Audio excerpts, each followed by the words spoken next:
Nandito ang mga bro natin, tsaka kasis sa Tumana, Kupang. Meron kami ngayon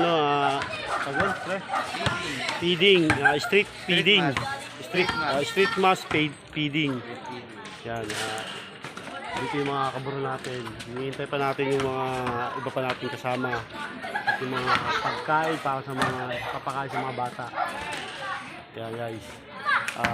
Abangan na lang natin yung mga susunod na video. Nandito si Bro Joey. Bro Joey, shout out. Let's go! Video natin yan. Yan, no?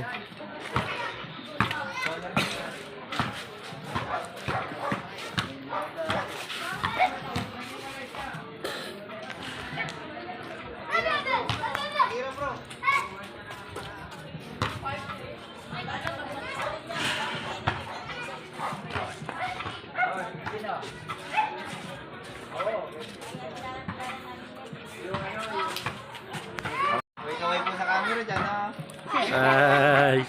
Ay mga kasis natin, tsaka bro. Guys.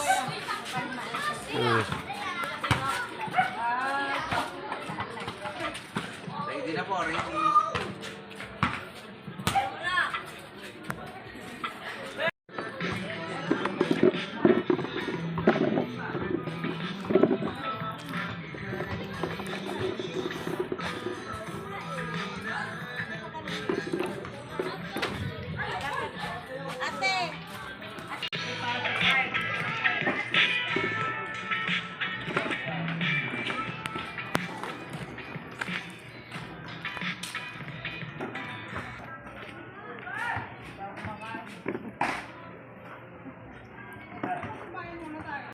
Siniset up na yung lugar para sa street mass ng mga kabaro natin sa kasis.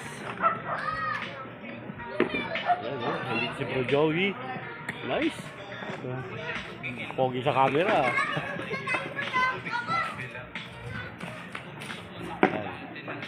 Punta kayo dito mamaya, ha? Pakain tayo. Kakain tayo mamaya. Punta kayo dito, ha?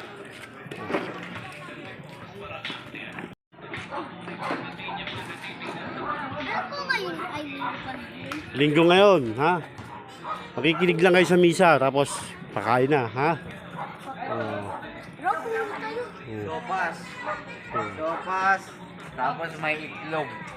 Oh, sarap. Healthy. Yan, healthy. Healthy na. Minong. Sopas, taka may itlog. Na may pandesal. Parang almusal yun, ha? Sarap nun. Amo nga, itinapay, ha? Iiho na ako. Bigo, sabay punta rito. Sabay kain, mamaya.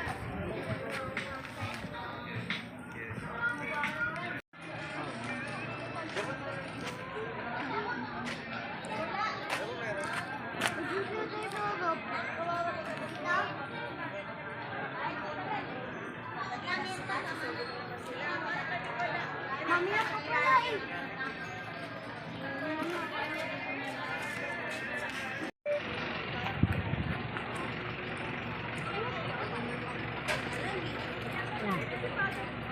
Dadagdag na. Oo, kulang na yun, no? Ay, baba natin. Okay.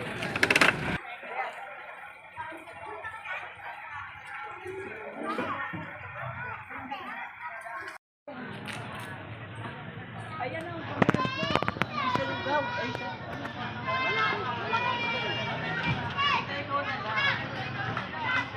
Yes.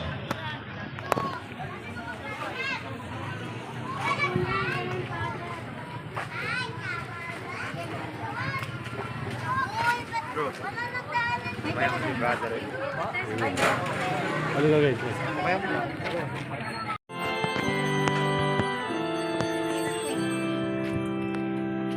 Simulan natin ang ating pagdiriwang sa ngalan ng Ama, ng Anak at ng Espiritu Santo. Amen. Sumainyo ang Panginoon At sumainyo mga rin. kapatid.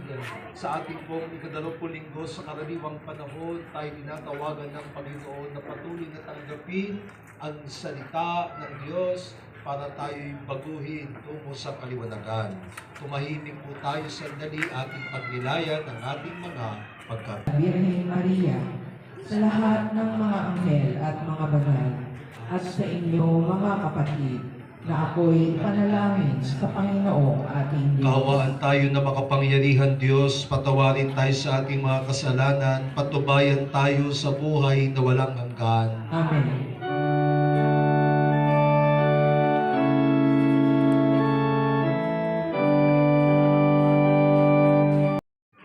Papasok na tayo ng mga magulang natin, ng ating mga mahal sa buhay.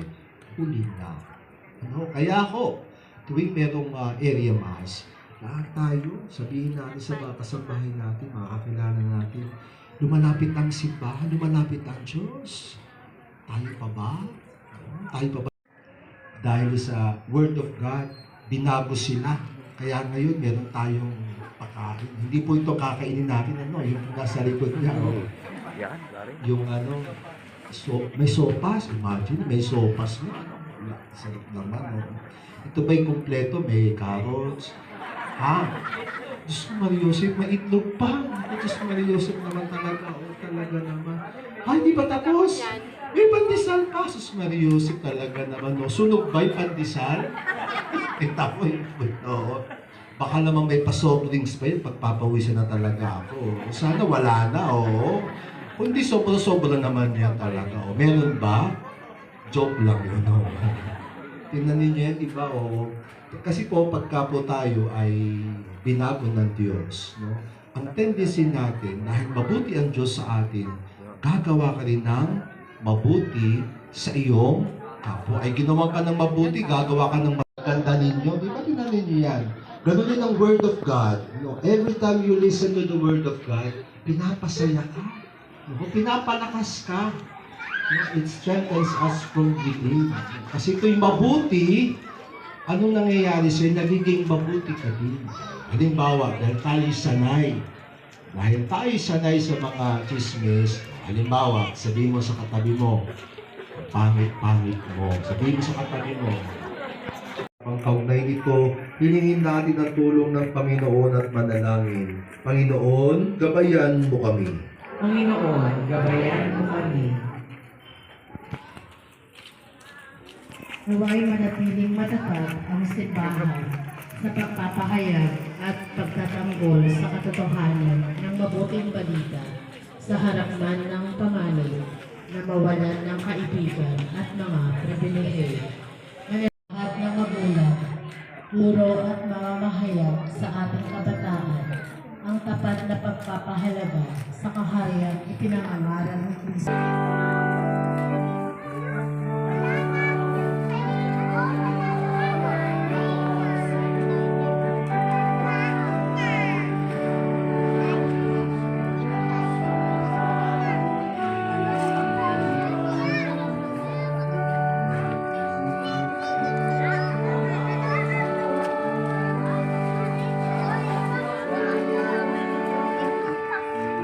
A few moments later.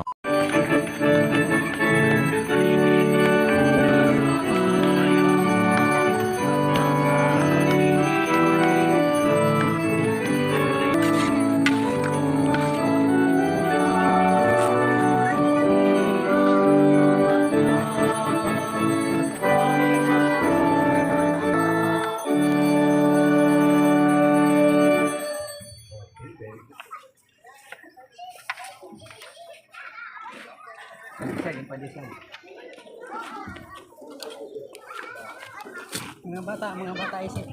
Hindi, mga isip pa.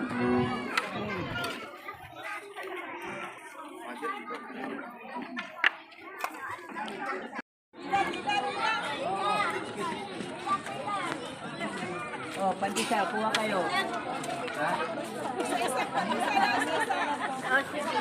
Kuha kayo. Isa-isa lang.